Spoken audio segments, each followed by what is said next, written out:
I think, we're a very young football team right now. We graduated 26 seniors, and, in college football, that's a lot of kids. A lot of playing time, a lot of starts by a lot of four-year kids that have played for me during my 4 years here. So, probably our biggest goal was to get the younger kids to understand the tempo of the game, to get them to understand how to practice correctly, preparation-wise, and certainly the learning of our systems on both sides of the ball, which is very important. It's going to be baby steps with that.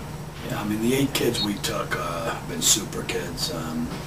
They've come in, they've done their studies, they've adapted well socially with our kids in our program, done a good job in the weight room, and we've been through 8 practices now, and I think they're all learning what we do. And the first 4 or 5, there was a learning curve to it, and you don't play as fast as you want to play. And but I think what I've seen in the last few practices that I think they've caught on now, and the speed of the game is catching up with them as far as understanding what we do. The one on defense that has really stood out is Almajid Hutchins is one of the corners. They came from Rutgers. He's really done a super job.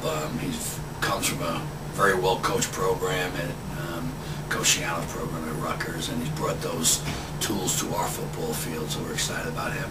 And then on the offensive side of the ball, I think the 2 Hofstra transfers, Brock Jakowski and Miguel Mason have added a nice 1-2 punch and things that they can do to help us be a better offensive team. Yeah, Michael's a leader by nature. He's a leader off the field, he's a leader in the locker room and on the field. Certainly the development of him is important in spring football, and so I think things that he needed to work on that obviously were his weaknesses during the fall, he's concentrating very strongly on those things. But he also brings a level of support for the younger guys. You can hear him when the receivers got the wrong split, lets them know where it is. Michael's a very bright person and allows us to do some things because of that you can't normally do.